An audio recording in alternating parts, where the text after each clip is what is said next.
নমস্কার।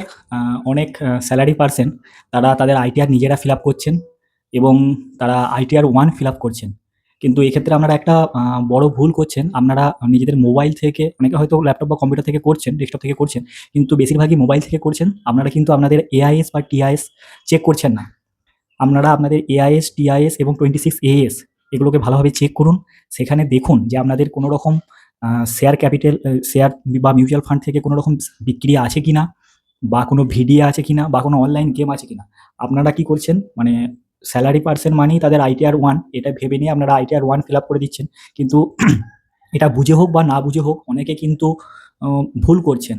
কিভাবে ভুল করছেন? আপনারা এআইএস চেক করছেন না। সেখানে আপনাদের sale of security and units of mutual fund হিসাবে একটা হিউজ পরিমাণ টাকা আপনাদের ওখানে দেখাচ্ছে।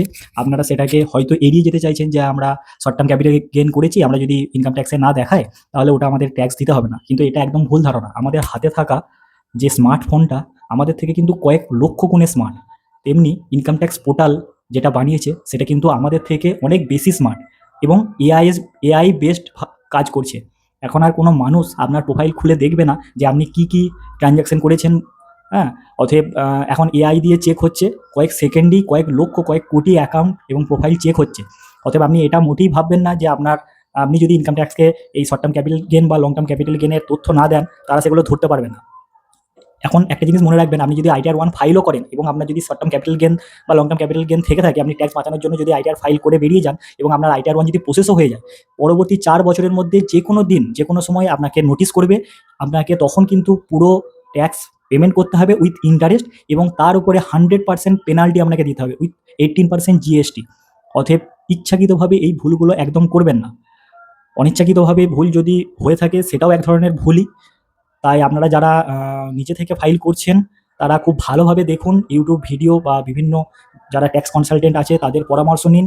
তারপরে যদি আপনার মনে হয় আপনি নিজের ফাইল নিজে করতে পারবেন, করুন। না হলে কোনো ট্যাক্স প্রফেশনালের সাহায্য নিন। কিন্তু একদম মানে এই ভুল ধারণায় থাকবেন না যে আমি আমার ইনকামটা লুকিয়ে গেলে ইনকাম ট্যাক্স ডিপার্টমেন্ট তো আমাকে ধরতে পারলো না, অথবা আমাকে ট্যাক্সের হাত থেকে আমি বেঁচে গেলাম। এটা একদম ভুল ধারণা। এই ধারণা একদম পোষণ করবেন না। একটা কথা সবসময় মনে রাখবেন যে মানুষ ভাবে আমি চালাক, কিন্তু আমার উল্টো দিকের লোকটা বোকা। আপনারা চালাক, আপনারা বুদ্ধিমান, খুব ভালো কথা। কিন্তু সরকারকে বা ইনকাম ট্যাক্স ডিপার্টমেন্টকে বোকা ভাবার কিন্তু কোনো এখানে প্রয়োজন নেই। তারা বোকা নয়, তারা আপনাকে আজ ধরেনি কালকে ধরবে। হ্যাঁ? আর তাই জন্যেই তারা তাদের পোর্টালে একটা এআই সফটওয়্যার ইনক্লুড করেছে, যাতে পূর্ববর্তী ওই 4 বছর আগে যারা যেন তেন প্রকারেণ আইটিআর ফাইল করে দিয়েছে এবং খুব আনন্দের সহকারে 1 সপ্তাহের মধ্যে আইটিআর প্রসেস হয়ে গেছে, কারোর 1 দিন বা কারোর 2 দিনের মধ্যে আইটিআর প্রসেস হয়ে গেছে। তারা কিন্তু পরবর্তী 4 বছর পরেও কিন্তু নোটিশ পাচ্ছে এবং একটা বড় ধরনের আর্থিক ক্ষতির মুখে তারা পড়ছে।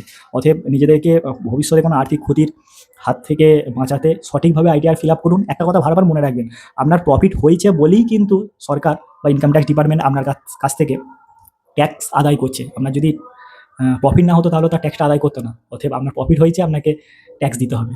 ট্যাক্স লুকিয়ে যাবো এই ধারণা একদম রাখবেন না। ভালো থাকবেন। জয় হিন্দ, জয় ভারত।